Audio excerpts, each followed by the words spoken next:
මේ සූත්‍ර දේශනාවේ මූලික දේශනා පාඨය අහලා ඇති. ඒ තමයි පබස්සර විදම් භික්ඛවේ චිත්තං. බුදුරජාණන් වහන්සේ දේශනා කරනවා මහණෙනි සිත ප්‍රභාස්වරයි.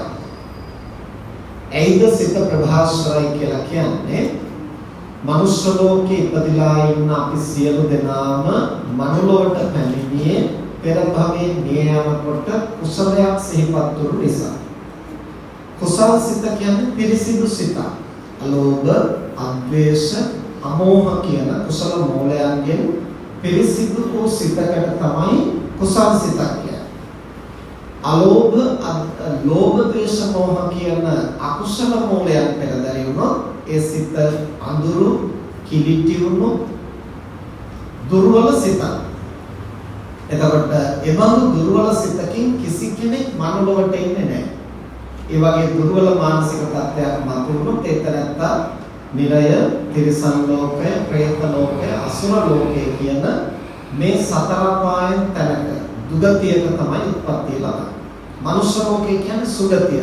මනුෂ්‍ය ලෝකයට පැමිණ සිටින ඔබ අප සියලු දෙනාම නොවැළඳීම කුසල් සිතක් පෙරදර කොටගෙනයි මනුලොවට පැමිණෙන්නේ. පෙර භවයේ අපි මේ යන අවස්ථාවේ ඒ ආසන්න අවස්ථාවේ අප විසින් ඒ භවයේ හෝ වෙනත් භවයක හෝ සිද්ධ කරන ලද කුසලයක් කර්ම නිමිති ගති නිමිති වශයෙන් මතුවේ. මේ භවයටත් එහෙමයි. කර්ම කියලා කියන්නේ කරපු කර්මය ඒ විදිහෙම මතුවෙනවා. අපි දානමය කුසලයක් කළා නම් ඒ දන් දීප මොහොතේ ඇති වෙන දාන චේතනාව මරණාසන්න අවස්ථාවේ මතුවෙනවා. අපි කටින පින්කමක් කළා නම් ඒ කටින පින්කම කරපු මොහොතේ ඇතිවෙච්ච මනෝභාවය අර මරණාසන්න මොහොතේ ඇති වෙනවා.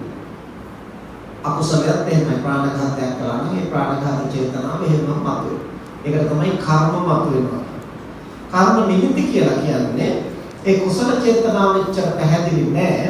කමයි කුසල ක්‍රියාව කරන මොහොතේ අපි සංඝසතු දානයක් නම් පූජා කළේ හාමුදුරු වැඩපොපු විදිහ, පාදෝගණය කළ විදිහ, උන්වහන්සේලා වඩා හිඳලා නමස්කාර කරපු විදිහ, දන් බෙදපු විදිහ, පිරිකර පූජා කරපු විදිහ, බණහපු විදිහ මේවා හරියට සිහිනයක් පෙනෙනා වගේ මේ දර්ශන අපේ මනසට මතුවෙන්න ගන්නවා.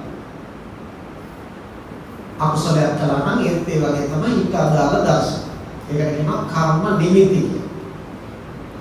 එහෙම නැත්නම් ඒ මතුවෙන කර්මයට අදාළව අපි කොතැනකද උපදින්නට නියමිත ඒ උපදින තැන පිළිබඳව යම් සටහන් අපිට සිහින පෙනෙන්න වගේ පෙනෙන්න. නිරය උපදිනවා නම් ගිනිදර, ඒ වගේම Taman කවුරු හරි විසින් ඒ ගින්නට ඇදගෙන යනවා වගේ. තොර പ്രേත ලෝකයක උපදිනවා නම් අර දුර්වල ආත්ම പ്രേතාත්ම අපි වටා ඒක රස වෙලා අපිට ඒගොල්ලෝ ඉන්න තැනට එන්න කතා කරනවා වගේ. තිරිසන් ලෝකයක උපදිනවා නම් තිරිසන් සත්තු වනාන්තර, දෙව්ලෝක උපදිනවා නම් දිව්‍ය විමාන, දෙවි දේවතාවෝ, දිව්‍ය රථ, දිව්‍ය මල්දම් ආදී, මනුලෝ උපදිනවා නම් මනුෂ්‍ය සටහන්, මාතෘ ගර්භය මේවා අපේ මනසට ඡායා මාත්‍රිකව දැනෙනවා. ඒකට කියනවා ගති නිමිති පහළ වෙනවා. ඔය ක්‍රම තුනෙන් කවර ක්‍රමයකට හෝ අපට පෙර භවයේ කුසලයක් ඉස්මතු වෙච්ච නිසා අපි මේ භවයේ මනුලව ප්‍රතිසන්දිය ලැබුවා. එතකොට පෙර භවයේ නියමකොට කුසල් සිතක් මතුවුණු නිසා ඒ කුසල් සිතේ විපාකයක් හැටියට තමයි මේ භවයේ පළමු සිත. ප්‍රතිසන්දි සිත කියන්නේ පළමු සිත. පළමු සිත ජනිත වුණේ කුසලයේ විපාකයක්. කුසලයේ පිරිසිදු නිසා මේ භවයේ ජනිත වුණු පළමු සිතක් පිරිසිදු ප්‍රභාවත් සිත. අන්නේ නිසා තමයි බුදුරජාණන් වහන්සේ දේශනා කරන්නේ පවස්සර විදම් භික්ඛවේ චිත්තං. මහණෙනි සිත ප්‍රභාස්වරයි. නමුත් දැන් සිත ප්‍රභාස්වරයි කියලා කියන්නේ අපි කෙලෙස් නැසලා කියන එක නෙවෙයි. තාම අපේ මනසේ ලෝභ, ද්වේෂ, මෝහ ආදී ක්ලේශ මූලයන් තියෙනවා. ඒ තියෙන නිසා ඕනෑම වෙලාවක ඒ යටපත් කරලා තියෙන ක්ලේශයන් ඉස්මතු වෙන්නට පුළුවන්, අවදි වෙන්නට පුළුවන්, අවදි වෙලා සිත කිලිටි වෙන්නට පුළුවන්. ඒ නිසා බුදුරජාණන් වහන්සේ දේශනා කරනවා තංචකෝ ආගන්තුකේහි උපක්ඛිලේසේහි උපක්ඛිලිට්ඨා. සිත ප්‍රභාස්වරයි. උපතින් අපි කාටත් පිරිසිදු සිතක් තියෙනවා. හැබැයි පසු කාලීනව බාහිර අරමුණු වලට වැරදි විදිහට ප්‍රතිචාර දැක්වීම නිසා අර තැන්පත් වෙලා තියෙන ක්ලේශ මූලයන් අවදි වෙන්නට පුළුවන්. එතකොට සිත ප්‍රභාෂණ නම් කොහොමද කෙලස් තියෙන්නේ? මේක හරියට උදාහරණයක් වගේ හැටියට ගත්තොත් දැන් පින්නතුන් වතුර බොන ලිඳ කල්පනා කරලා බලන්න. ඒකේ වතුර බොන්නට සුදුසුයි. ඒ කියන්නේ පිරිසිදුයි. හැබැයි අඩිය තියෙන්නේ මොනවද? අඩිය තියෙන්නේ මඩ. දැන් ලිඳේ අඩිය මඩ තිබුණයි කියලා හැමතිස්සෙම වතුර අපිරිසුදුයි කියන්න බෑ. වතුර පිරිසිදුයි කියලා ලිඳේ මඩ නැහැ කියලා කියන්නත් බෑ. ඒ දෙකම යථාර්ථයක්. ලිඳේ වතුර පිරිසිදුයි හැබැයි අඩියේ මඩ තැන්පත් වෙලා තියෙනවා. මඩ තැන්පත් වෙලා තියෙන තාක්කල් වතුරේ පිරිසිදු බවට බාධාවක් නැහැ. හැබැයි යම් හේතුවකින් සතෙක් පැනලා හරි වැටිච්ච බාල්දියක් ගන්න අපි කූරු ගාලා හරි මොකක් හරි වෙලා අර මඩ ටික කැළතුනොත් ඊට පස්සේ අර වතුර ටික පාවිච්චි කරන්න බැරි වෙන බොරන. අන්නේ වගේ බුදුරජාණන් වහන්සේ දේශනා කරන උත්පත්තියෙන් අපි හැමදෙනාටම පිරිසිදු ප්‍රභාෂණ සිතක් ඇතුලේ අපි ඉපදිලා. නමුත් පසු කාලීනව බාහිර ලෝකයේ අරමුණු වලට අපි හැඟීම් බව ප්‍රතිචාර දක්වන්නට යාම නිසා අපේ මනස අර තැන්පත් වෙලා තියෙන රොන්මඩ වගේ තැන්පත් වෙලා තියෙන ක්ලේශ මූලයන් අවදි වෙන්නට පටන් ගන්නවා. එතකොට සිත කිලිටුයි. ක්ලේශයන්ගේ අවස්ථා තුනක් බුදුරජාණන් වහන්සේ දේශනා කරනවා. අනුශය, පරිඋත්ථාන සහ ව්‍යතික්‍රම. අනුශය කියලා කියන්නේ අර ලිඳේ අඩිය රොන්මඩ තැන්පත් වෙලා වගේ අපේ ක්ලේශයන් තැන්පත් වෙලා තියෙනවා. තියද නැද්ද කියලාවත් හොයන්න බෑ. එහෙම තිබුණයි කියලා සිතේ කිලුටක් නැහැ. සිත අපවිත්‍ර නැහැ. සිතත් පිරිසිදුව තියෙනවා. ක්ලේශ මූලයම තියට දිදාගත්තා වගේ එහෙම තැන්පත් වෙලා තියෙන නිෂ්ක්‍රීය මට්ටම. සක්‍රීය නැහැ. ඒ ක්ලේශයන්ගේ නිෂ්ක්‍රීය අවස්ථාව තමයි අනුශය. අනුශය අවස්ථාව කියලා හඳුන්වනවා. ඊට පස්සේ දෙවෙනි අවස්ථාව තමයි යම්කිසි කරුණක් පැමිණෙනකොට අර තැන්පත් වෙලා තියෙන රොන්මඩ ඇවිස්සෙන්න වගේ අපේ මනසේ තැන්පත් වෙලා නිෂ්ක්‍රීය මට්ටමින් තියෙන ක්ලේශ මූලයන් ඇවිස්සෙන්න පටන් ගන්නවා. එතකොට තමයි ඔන්න කෙලෙස් මතුවෙනවා, ලෝභය මතුවනවා, ද්වේෂය මතුවනවා, ඊර්ෂ්‍යා මතුවනවා, මාන්නය මතුවනවා, නීවරණ මතුවනවා, කෙලෙස් මතුවනවා. විවිධ නම් වලින් අපි හඳුන්වන්නේ අර නිෂ්ක්‍රීය මට්ටමේ තියෙන ක්ලේශයන් සක්‍රීය වෙන්නට පටන් ගන්නවා. ඒ සක්‍රීය වෙන්නට බාහිර කාරණා උදව් වෙනවා. ඒ අවස්ථාවේ අපිට දැනගන්න පුළුවන් ඕන. අපි සිහි කල්පනාවෙන් හිටියොත් මගේ මනසේ මෙන්න දුර්වලකමක් මතුවෙනවා කියලා තේරුම් ගන්න පුළුවන්.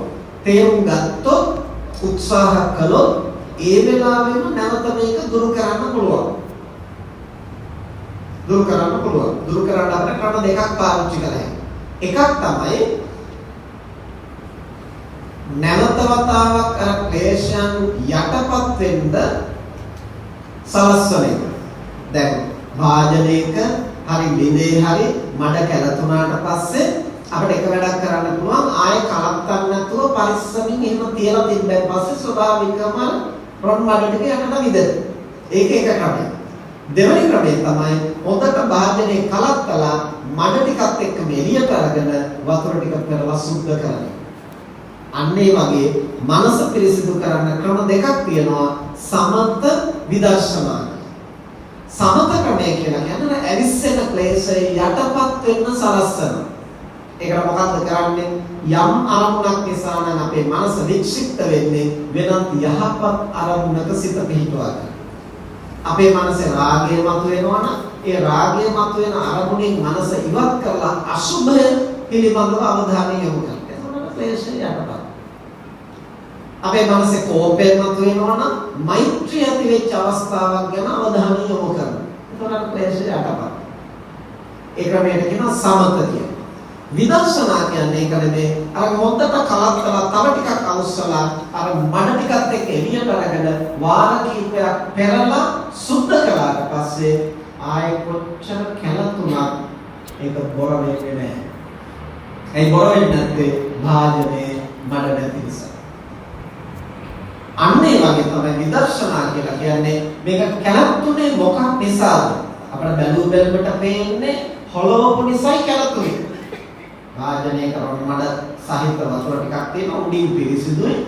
යට රොඩ් මඩ තියෙනවා. කවුරු හරි කෙනෙක් මේක කලතනවා, හොලවනවා, හොලවපු ගමන් බොර වෙනවා. අපි බලින්නේ කෑ ගහන්නේ කාටද? හොලවපු කෙනා. හොලවපු කෙනා නිසා තමයි මේ ප්‍රශ්නේ උනේ කියලා අපි හිතනවා. එහෙම හිතන තාක්කල් ඒතරත්තා ඇත්ත දකින්නේ නැහැ. ඒතරත්තා අනිත්‍යත් එක්ක අරගල කර කර තමයි ඉන්න වෙන්නේ. අනිත් අයට දැනගෙන අනිත් අයට කෑ ගහනවා ඒගොල්ලන්ට මේක හොල්ලන්න එපා සීනුවෙන් තියන්න කියලා. අපේ මනසත් ඒ වගේ. මානසික ක්ලේශයන් අවදි වෙනකොට අපිට දැනෙනවා. හැබැයි දැනුණා වුණාට අපිට හිතෙන්නේ ආර්යගේ වැරද්ද නිසා තමයි මට මේ තරහ ආවේ. නෝන කරපු වැරද්ද නිසා මට මේ කෝපය මතුනේ. මහත්යා කරපු වැරද්ද නිසා, දරුවන්ගේ වැරද්ද නිසා, දේශපාලනඥයන්ගේ අනුපාඩු නිසා, පන්සලේ හාමුදුරුවෝ නිසා, දායකයන් නිසා, වැඩ කරන සේවකයන් නිසා. දැන් මේ ඒගොල්ලන්ගේ අනුපාඩු නිසා තමයි මගේ හිතට කෝපය මතුනේ කියලා දකින තාක්කල් ලෝකෙත් එක්ක අරගල කරනවා විනා සිත පිරිසිදු කරගන්නා තැනකට ක්‍රියාත්මක වෙන්නේ නැහැ. ඒ නිසා බුදුරජාණන් වහන්සේ දේශනා කරන පබස්සර මිදම් භික්ඛවේ චිත්ත මහණෙනි සිත ප්‍රභාස්වරයි පංචකෝ ආගන්තුකේ උපක්ඛිලේසේ උපක්ඛිලිට්ඨ ඒ බාහිර කරුණ වලට දරදි විදිහට ප්‍රතිචාර දක්වීම නිසා අර තැන්පත් වෙලා තියෙන ක්ලේශ මූලයන් ඇවිස්සෙනවා. ඒ ඇවිස්සෙනකොට තමන්ට දැනෙනවා. දැනුණා වුණාට අශෘතවත් ප්‍රත්‍යඥය. කාටද අශෘතවත් ප්‍රත්‍යඥය කියන්නේ? අශෘතවත් කියන්නේ තථාගත ධර්මය අහලා නැහැ. අහලා තිබ්බත් තේරුම් අරගෙන නැහැ. තේරුම් ගත්තත් පිළිපදින්නේ නැහැ. එහෙම කෙනාට මනස වෙන්නේ මොකක්ද කියලා පැහැදිලි නැහැ. අනුතරමින් වතුර බඳුන කැලතුනේ අනුන් නිසා කියලා හිතනවා නම් භෞතික දේවත් ක්‍රියාත්මක වුණේ කොහොමද කියලා තේරෙන්නේ නැත්නම් මනස වැනි සියුම් කරුණක් ගැන කොහොම වටහා ගන්නද? ඒ නිසා අශෘතවත් ප්‍රත්‍යඥය හිතන්නේම අනුන් නිසායි මගේ මනස කැළඹුණේ. අහවලුන් තමයි මේකට වග කියන්න ඕන කියලා අනිත් අයත් එක්ක අරගල කරනවා, ගැටෙනවා, හැපෙනවා, ලෝකෙ සීරුවෙන් තියන්න හදනවා. තස්මා අසුතවතෝ පුතුජනස චිත්ත භාවනා නැති. එනිසා අසුතවත් ප්‍රත්‍යඥයාට චිත්ත භාවනාවක් නැතයි බුදුරජාණන් වහන්සේ දේශනා. මොකද චිත්ත භාවනා කියන්නේ? සිත දියුණු කිරීම. භාවනා කියන්නේ වඩවනවා, වැඩි දියුණු කරනවා.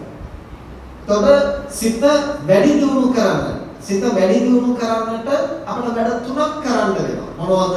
මනසේ තියෙන දුර්වලකම් හඳුනාගෙන දුරු කිරීම, ಗುಣ හඳුනාගෙන දියුණු කිරීම, ලෝක ධර්මතා නුවණින් තේරුම් අරගෙන ඒවට ඔරොත්තු දෙන්න සිත පුහුණු කිරීම. ඔය වැඩ තුනෙන් තමයි අපේ මනස දියුණු වෙන්නේ. මනස සංවර්ධනය. භාවනා කියලා අපිට කරන්න තියෙන ඔය වැඩ තුන. ඔය වැඩ තුන කෙරෙන්නේ නැත්නම් මනස සංවර්ධනය වෙන්නේ නැහැ. දුර්ගුණය දුර්වලකම මතුවෙනකොට ඒක දැනගෙන දුරු කරන්න කටයුතු කරන්නේ නැතිනම් ඒ වෙනකොට අනිත් අයත් එක්ක අරගල කරනවා නම් ඒ තරත්තා මානසිකව වැඩෙන්නේ නැහැ. මනසින් දියුණු කෙනෙක් වෙන්නේ නැහැ. ලෝකේ පාලනය කරන කෙනෙක් වෙන්න පුළුවන්. අනිත් අය පාලනය කරන කෙනෙක් වෙන්න පුළුවන්. මානසිකව සංවර්ධනය වුණු දියුණු වුණු ශක්තිමත් මනසක් ඇති කෙනෙක් වෙන්නේ නැහැ. ගුණය අවශ්‍ය තැන අනිත් අයගේ දෝෂය දැක දැක ඉන්නවා නම් තමන් තුළ ඉවසන්න ඕන තැන ඉවසීම, දරා ගන්න ඕන තැන දරා ගැනීම, කැප වෙන්න ඕන තැන කැපවීම, කරුණාව ඕන තැන කරුණාව, මෛත්‍රිය ඕන තැන මෛත්‍රිය, සිහිය ඕන තැන සිහිය, ප්‍රඥාව ඕන තැන ප්‍රඥාව, අදිෂ්ඨානය ඕන තැන අදිෂ්ඨානය තමන්ට මතු කරගන්න බැරි නම් ඒකටත් මේ අනිත් අය නිසා තමයි මේක කරගන්න බැරි කියලා නම් දකින්නේ ඒ පුද්ගලයා කවදාවත් මානසිකව වැඩුණු කෙනෙක් බවට පත් වෙන්නේ නැහැ. මනස සංවර්ධනය කෙරෙන්නේ. ලෝක ධර්මතාවයන් පැමිණෙනකොට අනිත්‍ය, දුක්ඛ, අනාත්ම තොර ඒවා අපි දන්නවා. දන්නවා වුණාට සිද්ධ වෙනකොට අමාරුයි. සියලු දේම අනාත්මයි කියලා අපි දන්නවා. බෞද්ධයන් අනාත්මයි කියන්නේ මම කියලා ගත යුත්තකුත් නෑ. මට ඕන හැටියට කිසිවක් පවතින්නේ නැහැ. දේවල් සිද්ධ වෙන්නේ හේතුඵල හැටියට. නමුත් මට ඕන විදිහට දේවල් වෙන්නේ නැති වෙනකොට මම කෝප වෙනවා, ගැටෙනවා. අපි හැමතිස්සෙම හිතනවා මට ඕන විදිහට අනිත් අය පවතින්න ඕන. බිරිඳ සැමියාට ඕන විදිහට පවතිය යුතුයි කියලා සැමියා හිතනවා.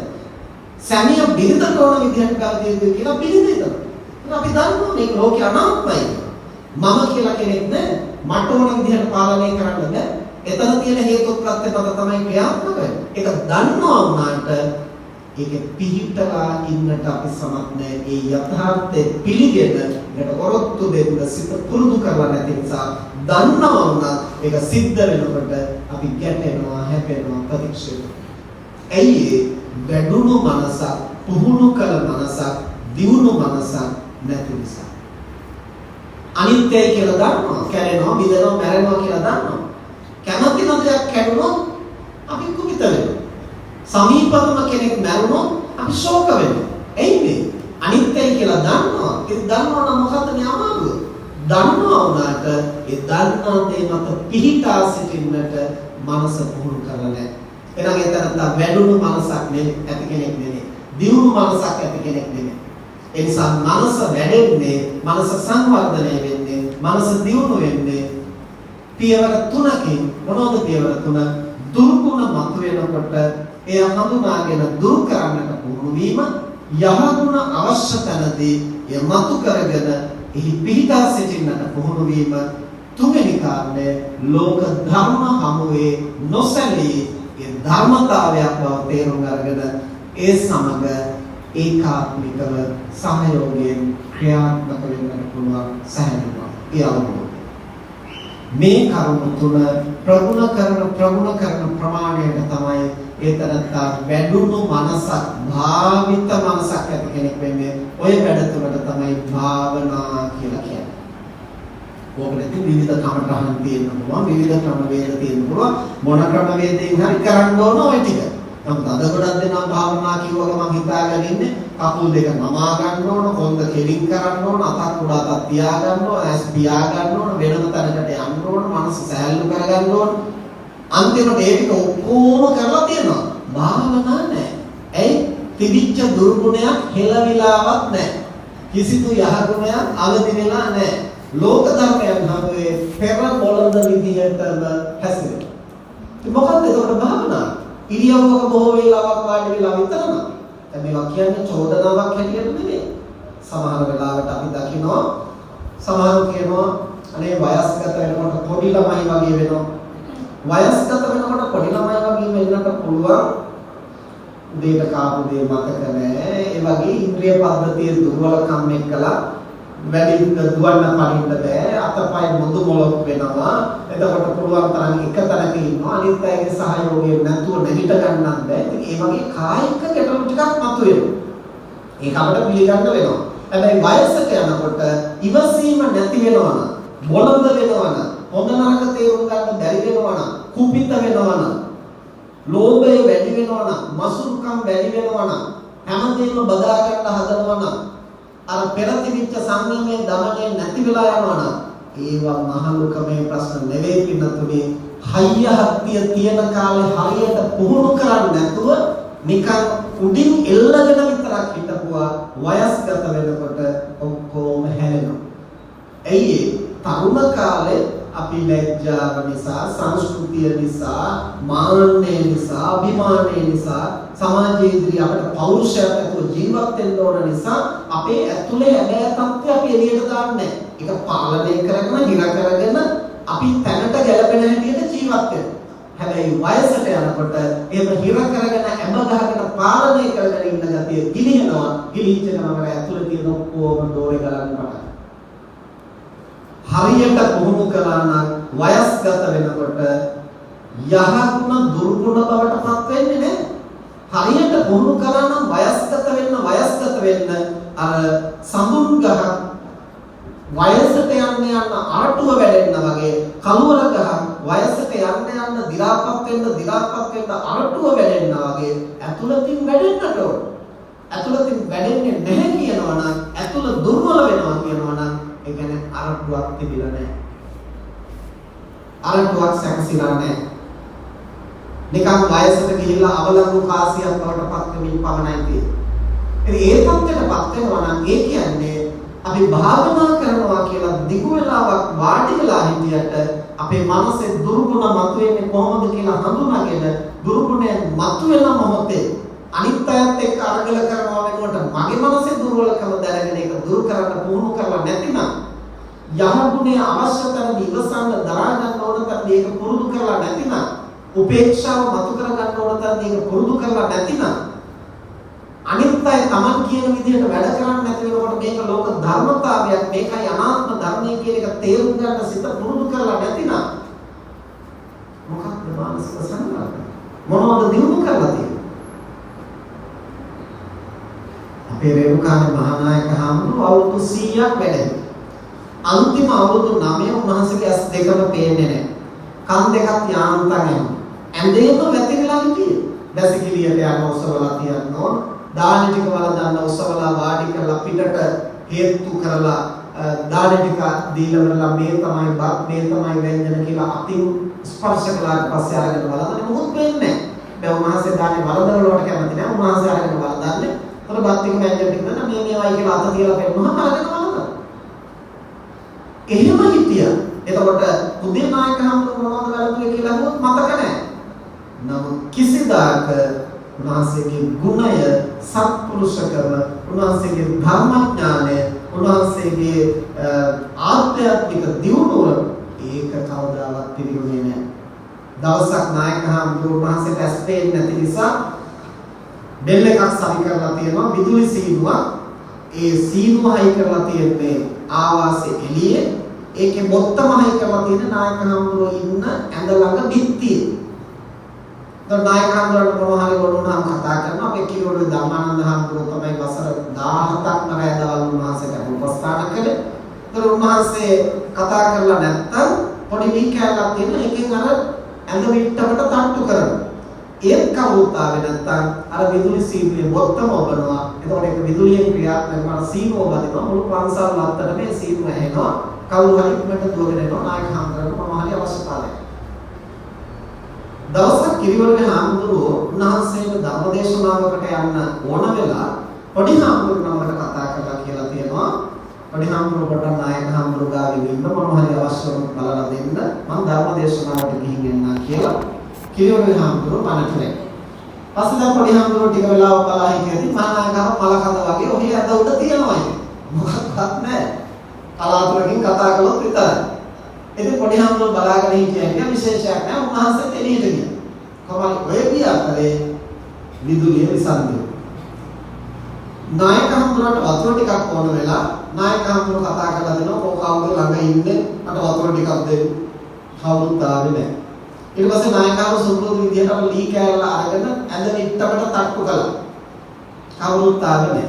ඊට පස්සේ උන්වහන්සේ විදුලි සීනුවේ බොත්තම එපුවා. කවුරුත්ම ආවේ නැහැ. තවත් වතාවක් උන්වහන්සේ සීනුව නාද කළා. තවත් වතාවක් සීනුව නාද කළා. කවුරුත් ආවේ නැහැ. ඇත්තටම මොකද වෙලා තියෙන්නේ විදුලි මේක එපුවට වදින්නේ නැහැ. කරන්ට් එක නැතිද?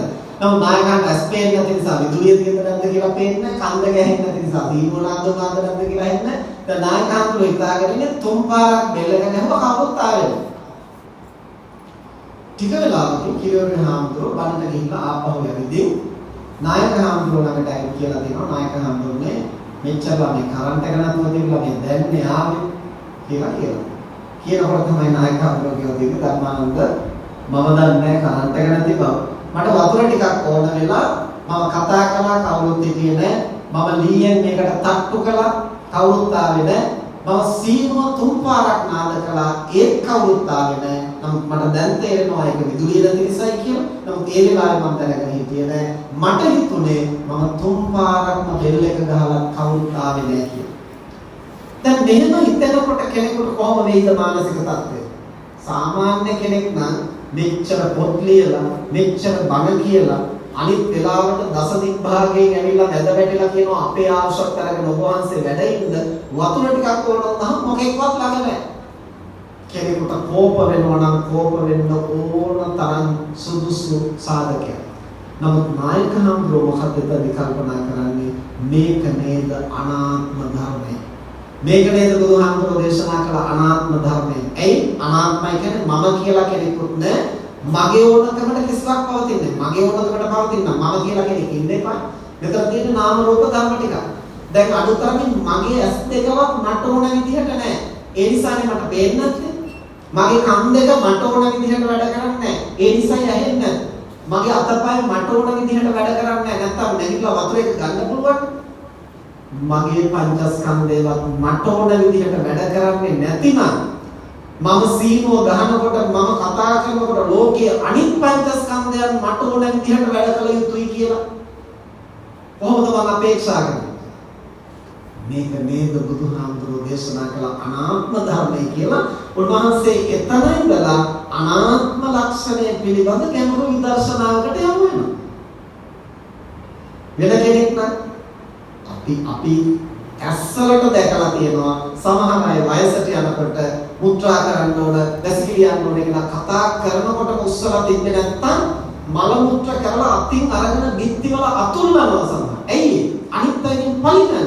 ඒගොල්ලෝ හිතන්නේ තමන්ගේ දුර්වල කන්නේ ඇස් දෙක පේන්නේ නැති එක මගේ ප්‍රශ්නයක් කියලා නෙමෙයි හිතන්නේ. කන් දෙක ඇහෙන්නේ නැති එක නැගිට ගන්න බැරි එක මගේ ප්‍රශ්නයක් නෙමෙයි. මම කතා කරනකොට අනිත් අය එන්න ඕනේ. ඇයි එන්න බැරි? මේගොල්ලෝ මොනවද කරන්නේ? අපි දරුවෝ හැදුවේ ඕකටද? ඒකට මම හිතනකොටම මට ඕන දේ සම්පාදනය කරන්න අනිත් අය සියලු වැඩ නවත්තලා සැදී පැහැදී ඉන්න ඕනේ. ඒ මට්ටමට නම් හිතන්නේ මොකක්ද අපේ භාවනාව? මොනවද අපි ලෝකේ ගැන ඉගෙනගෙන තියෙන්නේ? මොනවද අපේ මනසේ පුහුණු කරලා තියෙන්නේ? මොකක්ද ඉවසීම? මොකක්ද දරා ගැනීම? මොකක්ද ලෝක ධර්මයන් අවබෝධ කිරීම? සාද බොහෝ දෙනෙකුට වෙලා තියෙන භාවනා කියනකොටම කකුල නමා ගන්න හැටි ඉගෙන ගන්නවා, හොඳ කෙලින් තියා ගන්න හැටි ඉගෙන ගන්නවා, අතක් උඩ අතක් තියාගෙන මාපටයකින් ස්පර්ශ වෙන්නද නැද්ද? හුස්ම රැල්ල කොතරම්ද බලන්න ඔක්කොම තාක්ෂණික පැත්ත ඔක්කොම අධ්‍යයනය කරනවා. ඒ ටිකක් ඕන. ඒ ටිකක් අවශ්‍යයි. ඒ ටික ප්‍රයෝජනවත්. හැබැයි භාවනා කියන්නේ කය අකුලවගෙන ඉන්න එක නෙමෙයි, සිත පුහුණු කරන වැඩපිළිවෙල. ඒ නිසා ඒක තේරුම් ගත්තාම කකුල් නමාගෙන හිටියත්, දිග අරගෙන හිටියත්, පිටගෙන හිටියත්, ඉඳගෙන හිටියත් සතර ඉරියව්වෙම හැම මොහොතකම අපේ භාවනාව ප්‍රගුණ කළ හැකි, භාවනාව ප්‍රගුණ කළ යුතුයි. කොහොමද? දුර්ගුණ මතුවෙන මොහොතේ දුර්ගුණ දුරු කිරීමේ භාවනාව. ඒ වගේම දුර්ගුණ මතුවෙන මොහොතේ යහගුණ අවදි කර ගැනීමේ භාවනාව. ඒ වගේම ගැටලු අරුමුද මතුවෙන මොහොතේ ලෝක ධර්මයන්ට ඔරොත්තු දීම පිළිබඳ සිත පුහුණු කිරීමේ භාවනාව. ඉතින් ඔබ කරන්න බැරි කොයි වෙලාවද? ඔබට කකුල නමන්න ඕනද? හොඳ කෙලින් තියෙන්න ඕනද? අතක් උඩ අතක් තියෙන්න ඕනද? වෙනම තැනකට යන්න ඕනද? වෙනම වෙලාවක් ඕනද? වෙලාව තමයි අපේ මනසේ දුර්ගුණ මතුවෙන්නේ. නමුත් ප්‍රශ්නේ තියෙන්නේ බුදුරජාණන් වහන්සේ දේශනා කරනවා අසුතව පුතුජනෝ තං යතා භූතං නප්පජානාති. ධර්මය හරියට අහලා නැති, ධර්මය හරියට තේරුම් අරගෙන නැති, ධර්මය හරියට පුහුණු කරන්නේ නැති පුද්ගලයාට මේ සිද්ධ වෙන පටලැවිල්ල තේරෙන්නේ නැහැ. ඔහු මේක වැරදි විදිහටයි හඳුනාගන්නේ. මගේ හිතේ කෝපය මතුනේ අනිත් අය නිසායි. මගේ හිතේ කෝපය මතුනේ අනිත් අය නිසා කියලා හිතන තාක්කල් ඔහු අනුන් හදන්න යනවා මිසක් තමන්ගේ සිත සුද්ධ කරගන්නට වෑයම් කරන්නේ නැහැ. අර බඳුනේ වතුර කිලිටි උන්නේ හොලෝපු නිසායි කියලා හිතනකොට බඳුනේ තියෙන වතුර ටිකේ රොඩ් මඩ ටික අයින් කරලා සුද්ධ කරගන්න කල්පනා කරන්නේ අර හොලෝපු මිනිහත් එක්කලා තමයි ප්‍රශ්න ඇති කරන්නේ. එහෙම සිතන තාක්කල් ප්‍රශ්නය දකින්නේ නැහැ, ඒකෙන් නිදහස් වෙන්නේ නැහැ. ඒ නිසා බුදුරජාණන් වහන්සේ දේශනා කරනවා පවස්සර මිදම් දෙක්කවේ චිත්තං මහණෙනි සිත ප්‍රභාස්වරයි. පංචකෝ ආගන්තුකේ උපක්ඛිලේසේ උපක්ඛිලිට්ඨං සිත ප්‍රභාස්වර උනාට තාම අපි කෙලස් නැසලනේ අනුශය අවස්ථාවේ තියෙනවා. අර ක්ලේශයන් තැන්පත් වෙලා. හැබැයි ආගන්තුක ධර්මයන්ට අපි ප්‍රතික්‍රියා දක්වන විදිහත් එක්කලා සති සම්පජඤ්ඤයෙන් තොරව, සිහිනුවණින් තොරව අපි ප්‍රතික්‍රියා දක්වනකොට අරව ඇලිස්සෙනවා. ඇලිස්සෙනකොට ක්ලේශයන්ගේ දෙවැනි අවස්ථාව. ඒකට කියනවා පරිඋත්ථාන. ක්ලේශයන්ගේ පළවෙනි අවස්ථාව අනුශය අවස්ථාව. අනුශය අවස්ථාවෙන් කෙලස් අවදි වෙනකොට පරිඋත්ථාන. පරිඋත්ථාන කියන්නේ නැගිටින අවස්ථාව.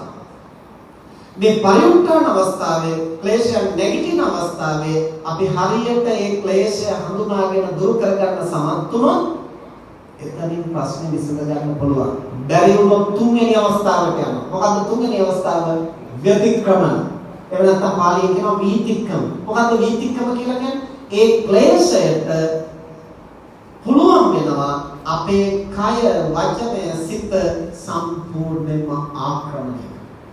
ක්ලේශය විසින් අපිව ආක්‍රමණය කරනවා. ආක්‍රමණය කළාට පස්සේ අපේ කය වැඩ කරන්නේ, අපේ වචනේ වැඩ කරන්නේ, අපේ සිත වැඩ කරන්නේ කාට ඕන විදිහටද? අර ක්ලේශයට ඕන විදිහට.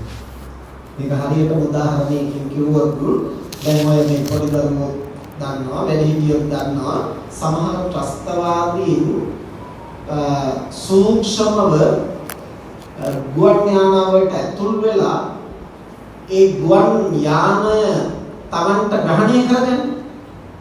ඒකට කියනවා හයිජැක් කරනවා කියලා. එතකොට ඒ ගුවන් යානය පදවාගෙන යන්නේ අර මෙතෙක් පදවාගෙන ගිය පයිලට්ම තමයි. එයා තමයි මේක තාක්ෂණය දන්නේ. ඒතකොට එයා තමයි හසුරුවන්නේ. මෙතෙක් වෙලා ඔහුට ඕන විදියට හැසිරුවා. හැබැයි අර ත්‍රස්තවාදියා ඇවිල්ලා ඔළුවට පිස්තෝලේ තියලා බෝම්බෙ පෙන්නපු ගමන් එතනින් එහාට පයිලට්ම තමයි මේක ගෙනියන්නේ. හැබැයි ගෙනියන්නේ ඔහුට ඕන හැටියට නෙමෙයි අර ත්‍රස්තවාදියා කියන විදිහට. ගිහිල්ලා මේක හප්පපන් ගිනිගන්න කිව්වොත් ඉතින් ගිහිල්ලා හප්පන්න ඕන. තමන් විනාශ වුණාට අනුන් විනාශ වුණාට කරන්න දෙයක් නැහැ කියන විදිහට කරන්න වෙනවා. අන්න ඒ වගේ ඒ යම්කිසි යානයක් හයිජැක් කළාට පස්සේ ඒක පදවාගෙන යන කෙනා මේක පදවාගෙන ගියාට තාක්ෂණික ශිල්පියා මේක අරන් ගියාට එතනින් එහාට පරිපාලනය ඔහු අතේ නෙවේ වෙනත් නොහික්මුණු කෙනෙක් අතේ. එතකොට ඕන විනාශයක් වෙනවා. අන්න ඒ වගේ අපේ මනසේ ක්ලේශය තුන්වෙනි අවස්ථාවටපත් වෙනකොට ක්ලේශය විසින් අපේ කය වචනය සිත සම්පූර්ණයෙන් ආක්‍රමණය කරනවා. ඒ ආක්‍රමණය කළාට පස්සේ මේ පංචස්කන්ධයම තමයි වැඩ කරන්නේ. හැබැයි වැඩ කරන්නේ ප්‍රඥාවට ඕන හැටියටවත් සිහියට ඕන හැටියටවත් නිර්වාණගාමිනී මාර්ගයට ඕන හැටියටවත් නෙමෙයි කාට ඕන හැටියටද? අර ක්ලේශයට ඕන හැටියට. ඒ ක්ලේශයෙන් කියන විදිහට. එතකොට තමයි අපිට හිතෙනවා අනුන්ට ගහන්න හිතෙනවා, බනින්න හිතෙනවා, පලිගන්න හිතෙනවා, නසන්න හිතෙනවා, අනුන් නැසෙනවා නම් වෙනසෙනවා නම් හොඳයි කියලා හිතෙනවා. ඒ විලාවට තමන්ගේ මනස දිහා බැලුවොත් තමයි තමන්ට දැනෙන්නේ තිරිසනෙක් වගේ තමන්ගේ මනස හැසිරෙන්නේ කොහොමද? මේ මමද ඇත්තද? එහෙම දැනෙන්නේ අනුන් එක්කලා අරගල කළොත් නෙමෙයි තමන්ගේ මනස දිහා බැලුවොත්. ඉතින් ගොඩක් දෙනෙකුට යම් ප්‍රමාණයකට වැටහෙනවා තමන්ගේ මනසේ ක්ලේශයක් මතුවෙනවා. හැබැයි ප්‍රශ්නේ තියෙන්නේ හේතුව නෙමෙයි දකින්නේ ප්‍රත්‍ය දකින්නේ. මොකක්ද හේතුව සහ ප්‍රත්‍ය කියන්නේ? දැන් මේ කාලේ සූවිසිපට්ඨානය ගැන ගොඩක් දෙනා උනන්දු ඉන්නේ. සූවිසිපට්ඨානය කියන්නේ ප්‍රත්‍ය වෙන ක්‍රම 24ක්. ඒකේ පළවෙනි ප්‍රත්‍ය මොකක්ද? හේතු ප්‍රත්‍ය. මොකක්ද හේතු ප්‍රත්‍ය? ලෝභ, ද්වේෂ, මෝහ, අලෝභ, අද්වේෂ. හේතු කියන්නේ පිටින් එන ඒවා නෙමෙයි. ඒවා ඇතුලින් එන ඒවා. එක්ක ලෝභය, එක්ක ද්වේෂය, එක්ක මෝහය. නැත්නම් අලෝභය, නැත්නම් අද්වේෂය, නැත්නම් අමෝහය. ඒවට අනිත් අය පලි නෑ. අනිත් අයගෙන් ලැබෙන්නේ අවශේෂ ප්‍රත්‍යක් විතරයි. ඒ ප්‍රත්‍යෙන් මේක ඇවිස්සෙන්න පුළුවන්. දැන් වතුර බඳුන මඩ උනේ හොලෝපු නිසා කියලා අපිට පේනවා. ඇත්තටම හොලෝපු නිසා නම් වතුර බොර වෙන්නේ ওই ළඟ තියෙන පානීය ජලයේ බෝතලයක් හොඳට හොලවලා බලන්න බොර වෙනවා. හොලවපුවාම බොර වෙනවා නම් පානීය ජලයේ බෝතලෙත් බොර වෙනවා. ඒක බොර නොවෙන්නටත් අරක බොර වෙන්නටත් හේතුව මොකද්ද?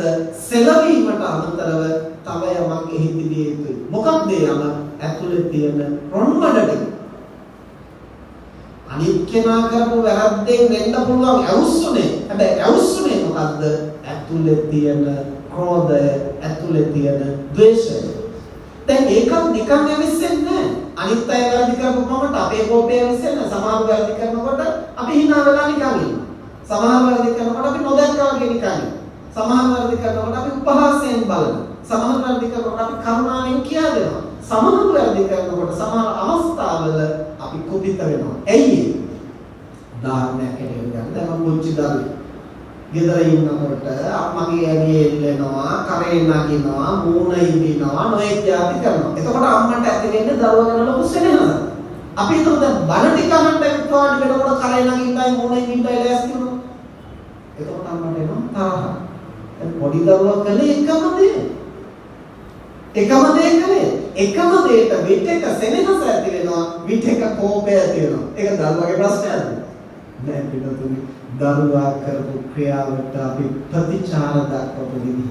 අපි ඒක දිහා බලපු විදිහ. අපි ඒකට ප්‍රතික්‍රියා දක්වපු විදිහ. එහෙමනම් අපිට තරහ එන්නේ අනුන්ගේ වරද නිසා නෙමෙයි අපි ඒක දිහා බලන විදිහ. බලන ආකාරය. එක්ක අපි හිතනවා අපේ කෙනෙක් වැරදි කළාන් පස්සේ ඒකේ කොනක් අපට එනවා. බිරිඳ වැරද්දක් කළොත් ඒකට සැමියාටත් කොනක් එනවා. සැමියා වැරද්දක් කළොත් ඒකේ කොනක් බිරිඳට එනවා. දරුවා වැරද්දක් කළොත් ඒකේ කොනක් මව්පියන්ට එනවා. එතකොට අපිට තරහ එනවා. මාත් ටිකක් අහක ඉඳලා මේකට පැටලෙනවා. මේගොල්ලෝ කිව්වට අහන්නේ අපි අන්තිමට ප්‍රශ්න වලට මැදිහත් අන්න තරහයි. මේ හිතන විදිහත් එක. දරුවා වරදක් කරනවා නම් දරුවා වරදින් මුදවා ගන්නට ඕන. ඒකට අවවාද කරන්න ඕන නම් අවවාද කරන්න ඕන. දැනවදින්න ඕන නම් දැනවදින්න ඕන. තාම නීති අනුමත කරලා නැති නිසා ගහන්න ඕන නම් ගහන්න. ඒක අනුමත කළාට පස්සේ ඒක ගහන්න නැති. ඒක පොලිසිය කරනවා. එතකොට දරුවා කෙරෙහි කරුණා මෛත්‍රිය දරුවා වරදින් මුදවා ගන්නට කල යුතු දේ කරන්න ඕන. ඒක අවශ්‍යයි. ඒක තමයි දරුවා හදනවා කියන්නේ. හැබැයි දරුවා කරන දෙයින් මගේ මනස කුපිත වෙනවා නම් ඒක දරුවාගේ ප්‍රශ්නයක් නෙමෙයි. ඒක මගේ ප්‍රශ්නයක්. ඒ නිසා මගේ මනස කුපිත වීම මම වෙනම හදා ගන්න ඕනේ. දරුවා කරන වැරද්දෙන් දරුවා වෙනම මුදවා ගන්න ඕනේ. මේක වැඩ දෙක. අපි කරන්නේ දෙක එකට පටලවා ගන්න. මගේ මනසේ තියෙන කෝපයක් දරුවගේ ප්‍රශ්නයක් කියලා හිතන්න. වෙනතුනේ අනිත් අයගේ වැරදි නිසා නෙවෙයි අපිට තරහ එන්නේ. අනිත් කෙනා හොඳ දෙයක් කළත් අපි ඒක හිතන විදිහත් එක්ක අපිට කෝපය මතුවෙනවා. දැන් බුදුරජාණන් වහන්සේ ගැන සමහර වෛර බැඳගත්තේ කෝප වුණේ බුදුහාමුදුරන්ගේ වැරද්දක් නිසා. දේවදත්ත හාමුදුරුවෝ නම් පෝසත් කාලේ ඇති කරගත්තු ප්‍රශ්නයක්. සුබ්බබුද්ධ රජුගේ අවසාන භවයේ ගැටුණා. ඇයි ගැටුනේ? බුදුහාමුදුරුවෝ වරදක් කළ නිසාද? සිද්ධාර්ථ කුමාරයා යසෝදරාවක් දාලා රාහුල කුමාරයාත් දාලා නිග්ම ගිය මහා කරුණාවෙන් සියලු දෙනා කෙරේ සියල්ලන්ට යහපත කරා. හැබැයි සුබ්බබුද්ධ රජුගේ දැක්කේ කොහොමද? මේ මිනිස්සයා මගේ දරුවා අනාථ කරලා දරුවෙක් ලැබුණාට පස්සේ කනලා ගියා. දැන් එහෙම හිතනකොට තාත්තා කෙනෙකුට කෝපය මතුවෙනවා. හැබැයි බෝසතාණන් වහන්සේ ඒක කළේ මහා කරුණාවෙන් සියල්ලන්ට පින්න වෙන. එතකොට සුබ්බබුද්ධ රජුගේ වෛර බැඳගත්තේ ගැටුනේ බෝසතාණන් වහන්සේගේවත් බුදුහාමුදුරුවෝගේවත් ප්‍රශ්නයක් නිසා නෙවෙයි. ඒක දිහා ඔහු බලපු විදිහ, දැකපු විදිහ, ප්‍රතිචාර දක්වපු විදිහ.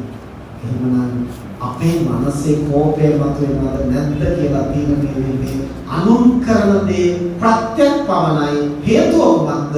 ඇතුළතින් අපි ඒකට ප්‍රතිචාර දක්වන විදිහ. රාගය ඇති වෙන්නේ කුමක් නිසාද? අනිත් කෙනා කොටට ඇදගෙන හිටපු නිසා, අනිත් කෙනා ඇඟ වැහෙන්න ඇදපු නිසා. එතකොට අනිත් අයට අන්දන්න තමයි බලන්නේ. සදාචාර සම්පන්න වෙන කවුරු සීලාචාරව ඇඳුමක් අඳින එක හොඳයි.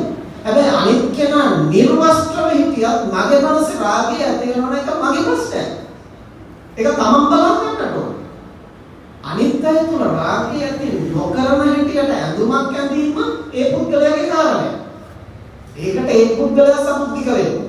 හැබැයි කොහොම ඉන්න කෙනෙක් දැකලා හරි මගේ මනසේ රාගය ඇති වෙනවා නම් ඒක ඒ පුද්ගලයාගේ ප්‍රශ්නයක් නෙමෙයි. ඒක මගේ මනස පාලනය කරගන්න බැරි කරන ප්‍රශ්නයක්. මේ විදිහට අසුතවත් ප්‍රත්‍යඥය දකින්නේ හේතුව නෙවෙයි ප්‍රත්‍ය. අර වතුර බඳුන කැලතුනේ හොලෝපු නිසායි කියලා දකින්නා වගේ බාහිර කාරණේ දැක්කතර ඉඳලා එතන ඉඳලා ලෝකෙත් එක්ක අරගෙන කරන්න පටන් ගන්නවා. ඇතුළ සුද්ධ කරගන්නේ තස්මා අසුතවතෝ පුතුජනස චිත්ත භාවනා නැති අසුතවත් ප්‍රත්‍යඥය ලෝකෙ හදන්න දඟලන්න පුළුවන්. ඔහුගේ සිත පිරිසිදු කරගැනීමක් නැත. එතනම ඊළඟ සූත්‍රයේ බුදුරජාණන් වහන්සේ දේශනා කරනවා පබස්සර විදම් භික්ඛවේ චිත්තං තංචකෝ ආගන්තුකේ උපක්ඛිලේසෙහි පරිසුද්ධං තං සුතවා අරිය ශාවකෝ යතා භූතං පජානාති තස්මා සුතවතෝ අරිය ශාවකස්ස චිත්ත භාවනා අත්ථීති වදා. සුතවත් ආර්ය ශාවකයා කවුද? සුතවත් කියන්නේ තථාගත ධර්මයේ ඇසු. අරිය ශාවක කියන්නේ අහලා නිකන් ඉන්නේ නෑ. ඒවා තමම පුහුණු කරන්න වෑයම් කරනවා. ආරයන් ගිය මඟ වුණාට පස්සේ ආර්ය සෝවාන් වෙන්න උත්සාහ කරනකොට ආර්ය ශ්‍රාවක. එතකොට අපි මේ සිත පිරිසිදු කරන්න ඕන, මනස පුහුණු කරන්න ඕන, කෙලෙස් දුරු කරන්න ඕන. ඒ සඳහා මම වෑයම් කරන්න ඕන කියලා දැනගෙන තමන්ව පුරුදු පුහුණු කරන තැනට කියනවා ආර්ය ශ්‍රාවක. ඒ තැනත්තා ඒක කරන්නේ තථාගත ධර්මය අහලා දැනගෙන නිසා ඒ තැනත්තා ශ්‍රුතවත් ආර්ය ශ්‍රාවකේ. ඒ තැනත්තා නිතරම ලෝකේ ගැන විතරක් නෙවෙයි අනිත් කෙනාගේ වරද ගැන විතරක් නෙවෙයි අනිත් කෙනාගේ වරද දකිනකොටම තමන්ගේ මනසට මොකද වෙන්නේ කියන කාරණය ගැන අවදි වෙන්න. මම කියවනේ සිත පිරිසුදු කරනකොට දෙකක් තියෙනවා කියලා සමත සහ විදර්ශනා. අපි ගොඩක් දෙනා විදර්ශනා වඩනවා කියලා හිතාගෙන හිටියත් වැඩි දෙනෙක් පුහුණු කරන්නේ සමත ක්‍රම. සමත ක්‍රම. ඇයි? දැන් මොන සමහර කියනවා මේ නැහින දෙහින කාලෙවත් අපේ හිත සංසුන්ව තියාගන්න අපිට ඉඳ දීපල්ලා නිකන් ඔළුව නරක කරන්න නැතුව චිත්ත පීඩා ඇති කරන්න නැතුව අපිට නිදහසේ ඉන්නද. එතකොට අපිට භාවනා කරන්න බැරි මොකක් නිසාද? මේ ගෙදර කලබලයි සද්ද බද්ද. එතකොට අරහෙන් රේඩියෝ එක දානවා, මෙහෙන් ටීවී එක දානවා, ඒවත් එක්ක. එතකොට මේ මොනවද කියන්නේ? දැන් මේ කියන්නේ බාහිර පරිසරයේ ඔක්කොම ප්‍රශ්න නැති වුණාම මගේ මනස සංසුන්. ඒ කියන්නේ හොලවන්න නැතුව තියෙනකොට රොන් මඩට කියලා තැන්පත් වෙනවා. ඒකට අමුතු භාවනාවක් ඕන නැහැ. කොහොමද බාහිර දේවල් වලින් ඇවිස්සෙන්නේ නැත්නම් අපේ මනස සංසුන් වෙනවා. සර්පෙක් දෂ්ට කරන්නේ ඌ කුපිත වෙන්නට කරුණක් කරනවා නැත්නම් ඌත් පෙලයක් වගේ නිකන් ඉන්නවා. බල්ලේ හපා ගන්නේ ඌ කුපිත වෙන්නට කරුණක් කරනවා නැත්නම් ඌ වලිගෙවල්ල කකුල ලෙව ගන්න. කුපිත වෙන්නට කරුණක් පැමිණෙන තැනදී කුපිත වෙනවා නම් කරුණක් නැති තැනදී කුපිත නොවි සිටිනවා නම් ඒක අමුතු භාවනාවක් නෙවෙයි අමුතු ගුණයක් නෙවෙයි ඒක සත්ව ගතියක් පමණයි. එහෙනම් මොකද්ද භාවනාව කියන්නේ? කරුණක් පැමිණෙන තැනදී කුලක් නොවි ඉන්න පුළුවන් නම් අන්න ඒකයි ශක්තිය. ඒකයි අපි පුහුණු කරන්නේ. අෂ්ටලෝක ධර්මයෙන් කම්පා නොවීම. ලාභයක් ආවම උම්මත්තක නොවී ඉන්න පුළුවන් වෙන්න ඕන. අලාභයක් ආවම කඩා වැටෙන්න නැතුව ඉන්න පුළුවන් වෙන්න. ලෝක ධර්මයන් වෙනස් කරන්නට අපට පුළුවන් වෙන්නත් පුළුවන්, බැරි වෙන්නත් පුළුවන්. හැබැයි මේ ලෝක ධර්ම දෙකම හැමුවේ මගේ මනස සැලෙන්න නැතුව පවත්වා ගන්න පුහුණු කිරීමයි සැබෑ මානසික සම්පන්න. මේක පුහුණු කරන්න සුදුසුම වෙලාව කොයි වෙලාවද? තමන්ගේ මනසේ දුර්ගුණයක් මතුවෙන අවස්ථාව තමයි ඒ දුර්ගුණය දැකගෙන ඒ හේතු ප්‍රත්‍ය හඳුනාගෙන වහා මේක දුරු කරන්න යෝග්‍ය වෙලාව. ඒ වෙලාවට තමන්ගේ මනස දිහා බලන්න නැතුව බාහිර ලෝකෙ දිහා නම් බලන්නේ අපි කවදාවත් සිත පිරිසිදු කරන්න සුදුසුකම් ලබන්නේ. ඒ නිසා අපි මොහොත වෙන්න ඕනේ සමත ක්‍රමයේදී. දැන් සතිපට්ඨානය කියා දෙනකොට ගොඩාක් දෙනා කියන්නේ යනවා කනවා කරන වැඩේ ගැන අවධානය තියෙන්න ඕනේ. හැබැයි වැඩේ ගැන අවධානය තියලා විතරක් හරියන්නේ නැහැ. එතනදී මගේ මනස ප්‍රතිචාර දක්වන විදිය එතනයි කෙලස් මතුවෙන්නේ. අනිත් කෙනාව දකිනකොට දකින දර්ශනය ගැනත් අපිට සිහිය තියෙන්න ඕනේ. ඒක පේනකොට මගේ මනසට මොකද වෙන්නේ? ඒක ගැන අවධානයක් නැතිනම් අපිට විදර්ශනා කරන්න බැහැ, සිත සුද්ධ කරන්න බැහැ. දරුවා කරන වැරද්ද දකිනකොට දරුවගේ වැරද්දක් දකින්න ඕනේ. ඒකත් හදන්න ඕනේ. නමුත් ඒක දකිනකොට ඒක හදන්න ගිහිල්ලා මට මොකද වෙන්නේ? ඒක තේරුම් ගත්තොත් විතරයි තමන් සකස් කරන්නේ. නමුත් අපේ ඉන්ද්‍රියන් සැකසීලා තියෙන්නේ ලෝකය දකින්න හැටියට. S2 අපේ මූණ මැද්දේ තිබුණා වුණාට S2ට මූණ පේන්නේ නැහැ. අනුන්ගේ මූණ පේනවා. අදකුද ඔක්කොම පේනවා. තමන්ගේ මූණ පේන්නේ. කන් දෙකට පිට ශබ්ද ඔක්කොම ඇහෙනවා. මේක ඇතුලේ ශබ්ද ඇහෙන්නේ නැහැ. නාසයට පොඩි දුර්ගන්ධයක් දැනෙනවා. මේ දෙතිස් කුණපයන්ගෙන් පිරිච්ච මේ මල මුත්‍ර වලින් පිරිච්ච මේක ඇතුලේ තියෙන දුර්ගන්ධය මේ නහයට දැනෙන්නේ නැහැ. සිතත් පුරුදු වෙලා තියෙන්නේ එහෙමයි. අනුන්ගේ ඕපදූප ඔස්පිටිකන් අඩුපාඩු ඔක්කොම පේනවා. ඒක බලන්න ගියාම මගේ මනසට මොකද වෙන්නේ කියන එක. දැන් අපිට S2කට අනුන්ගේ මූණ විතරයි පේන්නේ මගේ මූණ පේන්නේ නැහැ කියලා අපි වැඩේ අතහැරලා දානවද? අතහැරලා අපේ මොන බලා ගන්න ඕන නම් අපි එකට පොඩි උපායක් යොදනවා. මොකද්ද? කැඩපතක් තියලා නේත්‍ර දෘෂ්ටිය ආපස්සට හරවනවා. අනුන්ගේ මොන බලන්න ඕන නම් විවෘතව බලනවා. තමන්ගේ මොන බලන්න ඕන නම් කැඩපතක් තියලා තමන්ගේම නේත්‍ර දෘෂ්ටිය ආපස්සට හරවනවා. එහෙනම් අපේ මනසක් පුහුණු කරන්න පුළුවන්. අනුන් දිහා බලන්න ඕන නම් අනුන් දිහා බලනවා. ඒත් එක්කම තමන් දිහා බලන්න ඕන නම් ආපසු හැරිලා තමන්ගේ මනස දිහා බලනවා. ඒකට කියනවා ප්‍රත්‍යවේක්ෂණය කියලා. සෝතවත් ආර්ය ශ්‍රාවකයා නිතර ප්‍රත්‍යවේක්ෂණයෙන් යුක්තයි.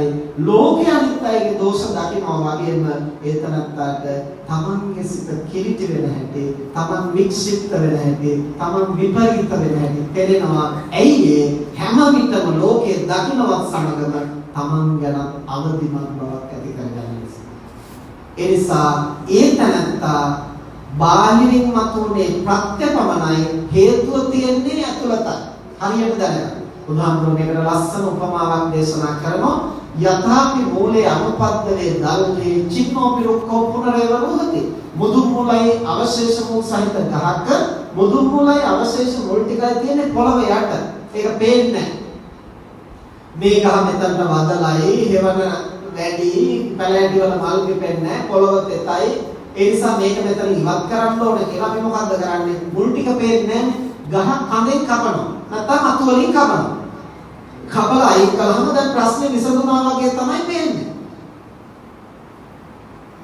නමුත් ටික දවසක් යනකොට මොකද වෙන්නේ? දෙතුන් ගුණයෙන් ලියනවා. ඇයි ඒ මූලය තවම නිරුපද්‍රිතව තියෙන නිසා. බුදුහාමුදුරු දේශනා කරන අන්න ඒ වගේ ප්‍රශ්නයක මූලය අහෝසි කරන්නේ නැතිව, මූල සාධකයේ ප්‍රධාන සාධකයේ දකින්නේ නැතිව අපි බාහිර දේවල් කොච්චර දැකලා ඒවට පිළියම් දෙදුවත් తాවකාලිකව ප්‍රශ්න යටපත් වෙනවා. මූලයේ තියෙන තාක්කල් නැවත නැවත මතුවෙනවා. මේ ස්වභාවය තේරුම් ගත්තන් පස්සේ බාහිර කාරණේ නැඩපවත්වන්න ඕන තැන්වලදී ඒකත් කරන්න ඕන. ගහේ අතු කපන්න ඕන නම් කප්පාදු කරන්න ඕන නම් ඒකත් කරන්න ඕන. හැබැයි මේක අහෝසි කරන්න ඕන නම් අතු කපලා විතරක් හරියන්නේ මුලින් ගලවන්නට ඕන කියන අවබෝධය ඇති. ඉතින් මේක කොහොමද මුලින් ගලවන්නේ? තල්ලු කළාට වැටෙන්නේ නැහැනේ. මේකට බැකෝ එකක් ගේන්න එපා, අලියෙක් ගේන්න එපා. එහෙම කිය බලා හිටියොත් කවදාවත් ගහ ගලවන්නේ නැහැ. එහෙනම් මොකද්ද කරන්නේ? තියෙන්නේ උදැල්ලද යකඩද ඒක අරගෙන පොඩ පාදලා පුංචි මුල් කපාගෙන යනකොට කවදා හරි ගහ හැදෙන්න වැටෙනවා. ඒ නිසා එක පාරට අපිට රහත් වෙන්න බැරි වෙන්න පුළුවන්. එක පාරට අපිට සෝවාන් වෙන්න බැරි වෙන්න පුළුවන්. අද ඔක්කොම බලාගෙන ඉන්නේ එක පාරට සෝවාන් වෙන්න, එක පාරට රහත් වෙන්න. සෝවාන් වීම ගැන කතා කරනවා මිසක් මේ වෙලාවෙ මතුවෙන කෝපය සංසිඳව ගන්න පුළුවන්ද කියලා ඒව වෙලෙච්ච කතාවක් නෑ. මේ වෙලාවේ කෝපයද මතුවෙන්නේ, ඊර්ෂ්‍යාවද මතුවෙන්නේ, මාන්නයද මතුවෙන්නේ. අන්තිමට පින්කම කරන්න ගිහිල්ලා, සක්කාය දිට්ඨිය දුරු කරන්න ගිහිල්ලා, භාවනා කරන්න ගිහිල්ලා මමත්වයේ තමයි ඉස්මතු වෙන්නේ. සිල් ගන්නාට පස්සේ අපි හිතමු දීර්ඝ කාලයක් සිල් ගන්න කෙනෙක් නම් ආගන්තුක තව කෙනෙක් ඇවිල්ලා Taman හැමදාම වාඩි වෙන තැන වාඩි වුණා නම් ඔයා මොකද උතන වාඩි වෙලා හැමදාම මම උතන වාඩි වෙන්නේ අපි මේ කාලේ ඉඳලා සිල් ගන්නේ මේකෝ මේ ඊයේ පෙරේද ඇවිල්ලා එතන ගිහිල්ලා මාන්නේ තමයි යටවන්නේ. ඒක මොකද්ද සීලය? ඒක මේගොල්ලෝ මේ අද ඊ අපි නම් එහෙම නෙවෙයි අපි අවුරුදු මෙච්චර කාලයක් භාවනා කරා අපි අත්තල මුත්තල තමයි ඉඳන් පූජා කරලා තියෙන්නේ. ඒ කාලේ ඉඳලා අපි පන්සලෙන් මෙයාලා මේ ඊයේ පෙරේද දැන් මේ එන්නේ ගුණධර්ම බලන්න. එන්නේ සක්කාය දිට්ඨිය දුරු කරන්න. එන්නේ පින්කම කරන්න. එතන ඇවිල්ලා ආය සක්කාය දිට්ඨියයි මාන්නයයි කුහකකමයි ඔය ටික නම් මතුවෙන්නේ. නමුත් කතා කරන්නේ මේ භවයේම සෝවාන් වෙන්න, මේ ගෞතම බුද්ධ ශාසනය මේ භව ගමන අවසන් අරමුණ හොඳයි. ඒකට නිග්‍රහ කරනවා නෙමෙයි. හැබැයි අරමුණ හොඳ වෙනවා වගේම මේකේ මුදුන් මුල ගලවන්න කල්පනා කරනවා වගේම එතකම් පොඩි ඒවා ටිකවත් ගලවන්න ඕන. ඒක ගැන අවධානයක් නැතිනම් මේක කවදා හරි පතදැවෙයි කියලා බලාගෙන හිටියට ඒක එහෙම වැටෙන්නේ නැහැ. ඒකට ක්‍රමානුකූලව වැඩ පිළිවෙලක් ක්‍රියාත්මක කරන්න. ඒකට දැනෙන ක්ලේශය දැනෙන මොහොතේ හඳුනගෙන දුරු කරන්න වෑයම් කරන්න. ඒකට අනිත් අයත් එක්ක අරගල කරනවා හරියන්නේ නැහැ. අනිත් කෙනාගේ වරදක් තියෙනවා නම් ඒ වරදින් මුදවා ගන්න අපි සහාය වෙන්න ඕනේ. ඒක වෙනම කාරණා. ඒක දෙවෙනි කාරණා. පළවෙනි කාරණය තමන්ගේ මනසේ දෝෂය දැකලා ඒක දුරු කරන්නට ක්‍රියාත්මක. මේක දුරු කරන ක්‍රම දෙකක් තියෙනවා සමත සහ විදර්ශනා කියලා. සමත ක්‍රමය කියන්නේ මොකද්ද? යම් අරමුණකින් ද්වේෂය මතුවෙනවා නම් ඒ අරමුණෙන් ඉවත් කරලා මෛත්‍රිය මතුවෙන අරමුණක පිහිටවා ගන්න පුහුණු කරනවා. ඒක ලේසි නෑ පුහුණු කරන්න. රාගය මතුවෙනවා නම් ඒයි මනස ඉවත් කරලා අසුභය මතුවෙන අරමුණක පිහිටවා ගන්න. අන්නේම අරමුණු මාරු කරමින් මනස සංසිඳ වීම අර රොන් මඩ ටික ආපහු තැන්පත් වෙන්න සලස්වන්න වගේ කැළතුණු ක්ලේශය යලි සමහන් වෙන්නට සලස්වන ක්‍රමවේදය හඳුන්වනවා කියලාද සමත ක්‍රමය. ඒක తాවකාලිකයි. විදර්ශනා ක්‍රමය කියලා කියන්නේ අර බඳුන තිබුණු මඩ ටික හොලවලා කලත්තලා එළියට අරගෙන කිහිප විටක් පෙරහනකින් පෙරලා සුද්ධ කළාම ආයේ කොච්චර කැලැත්තුවක් මේක බොර වෙන්නේ නැහැ. ඒක එකපාර කරන්න බැරි වෙන්න පුළුවන්. ටික ටික හරි ඒ වතුර ටික පෙර සුද්ධ කරන්න ඕන. අන්නේ ක්‍රමයට කියනවා විදර්ශනාව. එතනදී අපි මොකද්ද කරන්නේ? ඍජුව තමන්ගේ මනස දිහා බලලා බාහිර ප්‍රත්‍ය හඳුනා ගන්නවා. අභ්‍යන්තර හේතු හඳුනා ගන්නවා. හේතු හඳුනාගෙන එකපාරට මේක අහෝසි කරන්න බැරි නම් මේක ක්‍රියාත්මක වෙන හේතු ප්‍රත්‍ය හඳුනාගෙන ටිකෙන් ටික ඒ දුරු කරන ක්‍රමය පුහුණු කරන්නට ඕන. ඒ නිසා භාවනාව හැටියට අපිට වැඩ තුනක් කරන්න තියෙනවා. මනසේ මතුවෙන දුර්ගුණ හඳුනාගෙන එය ඇතිවීමේ හේතු ප්‍රත්‍ය හඳුනාගෙන වහාම දුරු කරන්නට සිත පුහුණු කිරීම, යහගුණ හඳුනාගෙන අවශ්‍ය තැනදී යහගුණය මතු කරගන්නට සිත පුහුණු කිරීම, ලෝක ධර්මතා හමුවේ නොසැලී ඉන්නට මනස පුහුණු කිරීම. මේ තුන් ආකාරයෙන් අපට පිරිසිදු කරන්න පුළුවන් නම් බුදුහාමුදුරෝ දේශනා කරන උත්පත්තියේදී ඇතිවෙච්ච පිරිසිදු බව යලිමතු කරගන්න පුළුවන්. ඒ තැනට අර අනුශය වශයෙන් තියෙන ක්ලේශ මූලයෙන් අහෝසි කරලා මේ භවමන නිමා කරන්න පුළුවන්. මේ ක්‍රියාව චුල්ලපන්තක හාමුදුරුවන්ට පුංචි උපාය මාර්ගයකින් කරන්න ඉස්සරස්වා. මොකද්ද? උන්වහන්සේට දුන්න සුදු පාට රෙදි කෑල්ල. ඊළඟ මොකද්ද කිව්වේ? රජෝහරණං කියලා අතුල්ලන්න. මොකද්ද රජෝහරණං කියන්නේ? හරණං කියන්නේ ඉවත් කරනවා. රජස් කියන්නේ කෙලෙස් වලටත් රජස් කියනවා, දුහවිලි වලටත් රජස්. તો රජෝහරණං කියන එකේ තේරුම කෙලෙස් දුරු කරනවා කියන එක හෝ දුහවිලි කිලුට්ටු ඉවත් කරනවා කියන එක. දැන් කිලුට්ටු ඉවත් කරනවා කියන අදහසෙන් රජෝහරණං කියවට ටිකක් වෙලා යනකොට මේක කිලුට්ටු වුණා. දැන් උන්වහන්සේ කල්පනා කළා බුදුහාමුදුරුවෝ මට දුන්නේ පිරිසිදු දෙකලා දැන් යලිත් මේක කිලිටි වුණා. කිලිටි වුණා කියලා දකින්නකොටම අනන්ත සසරේ සිත පුරුදු කරපු නිසා නාසයට වහා සිහිපත් වුණා. පිරිසිදු දෙකකට කිලිටි වුණාට යලිත් පිරිසිදු කරන්නට පුළුවන්. ඒ අවබෝධය එනකොටම රෙදිකඩ කියන කමටහනින් මනස ඉවත් වෙලා මනස පිළිබඳ අවධානය යොමුනා. මනසේ ගැඹුරට ක්ලේශයන් දකිමින් ක්ලේශ මූලයන් නොවලින් දකිනකොට සියලු කෙලෙසුන් මසාරහත්වයටපත් වෙනවා. ඒ උන්වහන්සේ පළවෙනි වතාවට නෙමෙයි ඒක කළේ අන්තිම වතාව. ඊට කලින් ආත්ම දහස් ගණනක උන්වහන්සේ ක්‍රමෙ පුරුදු කළා. ඒ නිසා අපි අද ඉඳලා මේ ක්‍රමෙ පුරුදු කරනවා නම් මොකද්ද ක්‍රමෙ? මනසේ දුර්වලකම් මතුවෙනකොට ඒක ලෝකේ ප්‍රශ්නයක් නෙමෙයි. ඒ ලෝකයට මම හැඟීම් බරව ප්‍රතිචාර දැක්වීමේ දෝෂයක්. ඒක මම හිතපු විදිහත් එක්ක, මම දකින විදිහත් එක්ක, මගේ ආකල්පයත් එක්ක, මගේ චින්තනයත් එක්ක. ලෝකෙ මොකුත් ප්‍රශ්න නැහැ. ලෝකෙ තියෙන හේතුඵල ක්‍රියාවලියක් විතරයි. ඒක ප්‍රශ්නයක් වෙන්නේ මම ඒ දිහා බලන විදිහ, දකින විදිහ.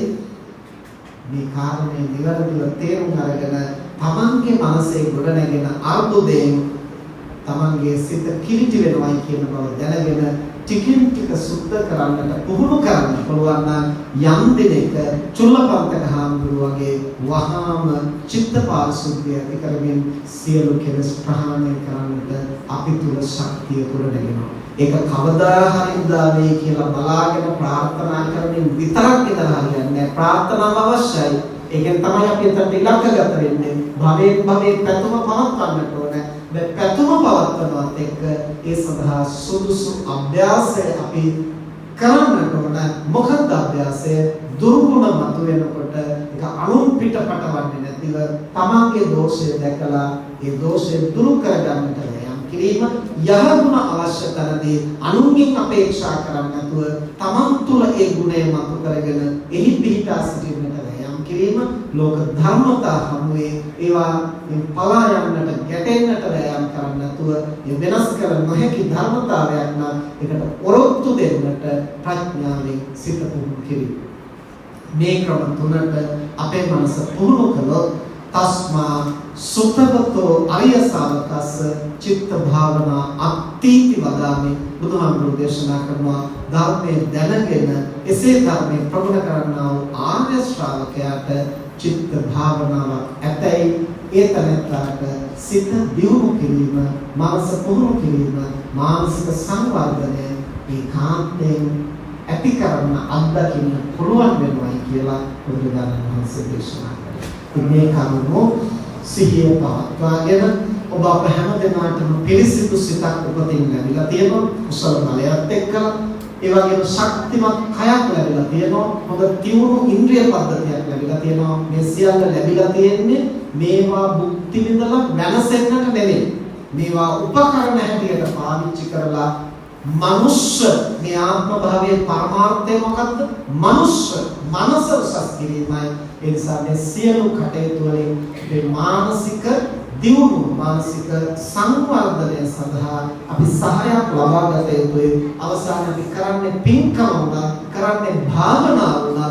ඒකේ මනස සංවර්ධනය වෙලා නැතිනම් තිබුණු ටිකක් කිලිටි වෙලා නම් තියෙන්නේ ඒ පින්කම හෝ භාවනාව අර්ථවත් එකක් නෙමෙයි. නිසා පින්කම අර්ථවත් වෙන්නේ, භාවනාව අර්ථවත් වෙන්නේ, සීලය ප්‍රතිපදාව අර්ථවත් වෙන්නේ දුර්ගුණ දුර වෙන පමණට, යහගුණ වැඩෙන පමණට, ලෝක ධර්ම නුවණින් අවබෝධ කරන පමණට.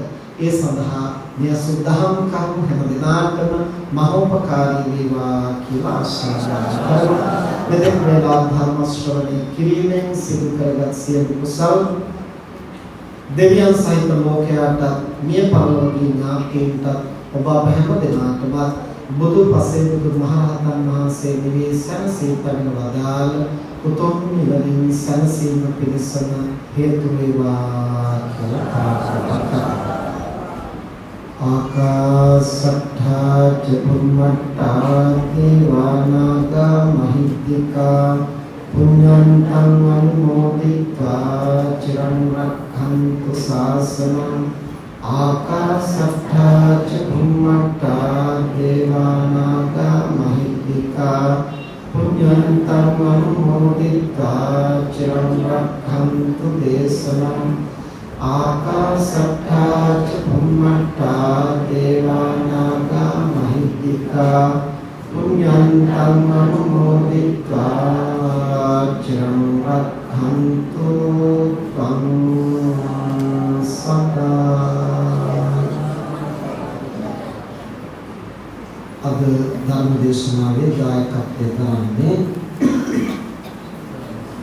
චතුර සංස්කාර මහත්මයා, නිත්‍යා නිරෝෂිමා මහත්මිය තුරු පවුලේ පිරිනමන පිරිස. ඒ වගේම උදාර අභිෂේක පුතණුවන්, ලිවිනෝ නිවිජය පුතණුවන්, නිසිනෝ නිතිජය පුතණුවන් ඇතුළු දෙමාපියන්ට ආශිර්වාද කිරීමක්, පවුලේ සියලු දෙනාට ආශිර්වාද කරමින් සමගීව සොයසා පියාණන්ට පුණ්‍යානුමෝදනා කරමින් අද පින්කමේ දායකත්වයෙන් කටයුතු කරනවා. ඒ යහපත් අරමුණ පෙරදරි කොටගෙන හැම දිනකටම දහම් අසන අවස්ථාව සැලසීම ධර්ම දානමය මහා පින්කමක්. ඒ ප්‍රඥාව දිනු කරගන්න හේතු වෙනවා. තම තමන් සිහිනුවණින් ධර්ම ශ්‍රවණය කිරීම ප්‍රඥාව දිනු පින්කමක්. ධර්ම පරිස්කාර වශයෙන් අටපිරිකර සිවුරු පිරිකර පූජා කිරීම, ආරක්ෂා සම්පත්තිය ලබන්න, වස්ත්‍රාභරණ ලබන්න, පව්කම් වලින් සිත ආරක්ෂා කරගෙන ගුණනෝන වඩලා ඉක්මනින් නිවන් දකින්න හේතු වෙන පින්කම. දැන් ඊළඟපසම පැන ඖෂධ ආදී පූජා කිරීම නිරෝගී සම්පත්තිය ලබන පින්කම. දේශකයන් වහන්සේට සද්ධර්මයට ගරු කිරීම වශයෙන් පූර්ණාද පැවැත්වීම, චක්‍ර දැරීම, පාදෝවණය, පාවඩේලීම, අසුන් පැනවීම, ගරු දුමන් දැක්වීම, අන් අයගේ ගරු දුමන් ලබන්න අනතිමානීය ගුණ වඩන්න හේතු වෙන පින්කම. මේ සර්ව ප්‍රකාරයෙන් සිදු කරගත් සියලු කුසල් ලෝකයේ සම්බුද්ධ ශාසනය ආරක්ෂා කරන පින්තුන් ආරක්ෂා කරන ඉන්ද්‍රාදී සියලු පින් කැමති දේවතාවෝ දේව මාතාවෝ සතුටින් අනුමෝදන් වෙත්වා දෙවියන්ගේ දිවයිසු සම්පත් වර්ධනය කරගනිත්වා සම්බුද්ධ ශාසනය මනුෂ්‍ය වර්ගය චිරාත් කාලයක් මෙහි ආරක්ෂා කෙරෙත්වා විහාරාධිපති අති ගෞරවනීය අපුදාවේ හේමරතන නායක ස්වාමීන් වහන්සේ අතුරු මහා සංඝරත්නයටත් මේ පින්වත් සෑම සියලු දෙනාටම දෙවියන්ගේ ආශිර්වාදය රැකවරණය නොමදව සැලසේවා දෙවියෝ ප්‍රාර්ථනීය බෝධියකින් නිවන් දකිත්වා මේ විහාර පරම්පරාවේ අපවත් වදාළ අති පූජනීය නායක ස්වාමීන් වහන්සේ අතුරුදාවේ පියරතනාභිදාන නායක ස්වාමීන් වහන්සේ ප්‍රමුඛ විහාර පරම්පරාවේ අපවත් වදාළ සියලුම ස්වාමීන් වහන්සේලා මේ කුසල් දහම් සතුටින් අනුමෝදන් වෙත්වා මේ විහාරස්ථානයේ සඳහා ඉඩකඩම් පූජා කළ තැන් පටන් දායකත්වයෙන් දරලා අභාව ප්‍රාප්ත සියලු දායක කාරකාදී මේ කුසල් දහම් සතුටින් අනුමෝදන් වෙත්වා වර්තමානයේ දායකත්වයේ දරන සියලු දෙනාගේ පරම්පරාවල මියගිය සියලු ඥාතීන් මේ කුසල් දහම් සතුටින් අනුමෝදන් වෙත්වා මෙවර කටින පින්කමේ ප්‍රධාන දායකත්වයේ දරන දවිත් කුසාර මහත්මයා සමුදරා කුමාරී මහත්මිය යන දෙපාර්ශ්වයේ මියගිය සියලු ඥාතීවෝ අද ධර්ම දේශනාවේ දායකත්වයේ දරන චතුර සොයිසා මහත්මයා නිත්‍යා නිරෝෂිමා මහත්මිය කියන දෙදෙනාගේ පරම්පරාවල මියගිය සමරජීව සොයිසා පියාණන් ඇතුළු සියලු ඥාතීන් මේ කුසල දහම් සතුටින් අනුමෝදන් වෙත්වා ඒ හැම දෙනාගේම භවගමන සෝපත් කරගනිත්වා ප්‍රාර්ථනීය බෝධියකින් නිවන් දකිත්වා කියලා ප්‍රාර්ථනා කරා. ඔබ අප හැම දිනාටම මේ උදාර කුසලය මෙලොව යහපත අභිවෘද්ධිය පිණිස පවතිවා. සසර වාසය කරන තාක් නරකාදී සතර අපායකට මිත්‍යා දෘෂ්ටි කුලයකට පත් නොවීම පිණිස කල්යාණ මිත්‍ර සම්පත්තිය සද්ධර්ම ශ්‍රවණය ලැබීම පිණිස හේතු වේවා. බුදුපසේ බුදුමහරහතන් වහන්සේ මේ සනසී කරවදාල උතුම් නිවනින් සනසීම පිණිසම හේතු වේවා කියලා ප්‍රාර්ථනා කරමු. සිද්ධ කරගත් සියලු කුසල බලයෙන් බුද්ධ ධම්ම සංඝ රත්නත්‍රය අනන්ත ගුණාභාවයෙන්ද පින් අනුමෝදන් වන දෙවියන්ගේ ආශිර්වාදයෙන් විහාරාධිපති නායක ස්වාමීන් වහන්සේ අතුරු මහා සංඝරත්නයට සුවසේ මහානන්ද පුරමින් සම්බුද්ධ සසුන පවත්වන්න කාය ශක්තිය, චිත්ත ශක්තිය, ඥාන ශක්තිය, නිරෝධ සම්පත්තිය, ප්‍රත්‍යපාසකම් සහ දෙවි මිනිසුන්ගේ සහයෝගය නොමදව සැලසේවා. මෙවර කටින පින්කමේ ප්‍රධාන දායකත්වයේ දරන දවිත් තුෂාර මහත්මයා, සමුදරා කුමාරී මහත්මිය, දෙනෙත්‍යා දැහැමි දීර්ඝ සහ දෙනෙත්ම දාම්සර පුතණුවන්ට අද ධර්ම දේශනාවේ දායකත්වයේ දරන චතුර සොයිසා මහත්මයා, නිත්‍යා නිරෝෂිමා මහත්මිය ඇතුළු උදාර අභිෂේක පුතණුවන්, දිවිලෝ විවිධ පුතණුවන්, නිසිමෝ විවිධ පුතණුවන් ඇතුළු දෙමව්පියන්ට ඒ සැලට අද පින්කම සහ සම්බන්ධ වුණු ධර්ම ශ්‍රවණයේ උදව්පකාර කරන සෑම සිතනාටත් ඒ පවුල සැලට මේ ලෝක වශයෙන් පවතිනා වූ අපලොපත්ව වන මේ සියල්ල ගුරු වේවා. ආයුර්ාරෝග්‍ය භාග්‍යදී සම්පත් වර්ධනය වේවා. දරුවන්ගේ අධ්‍යාපන කටයුතු අනාගත ජීවිත සර්ව ප්‍රකාරයෙන් සාර්ථක වේවා. හැම දිනම කර්ම කියන යහපත් රැකී ආරක්ෂා ව්‍යාපාර දිනුවටපත් වේවා. මෙබඳු කුසල දහම් සිදු කරමින් සෝසේ පුරවනවා. තමන්ටත් ලෝකයටත් සම්බුද්ධ ශාසනයටත් ලැබදායක වාසනාවන්ත ජීවිත ගත කරගන්න නාමයට ශක්තිය ලැබේවා.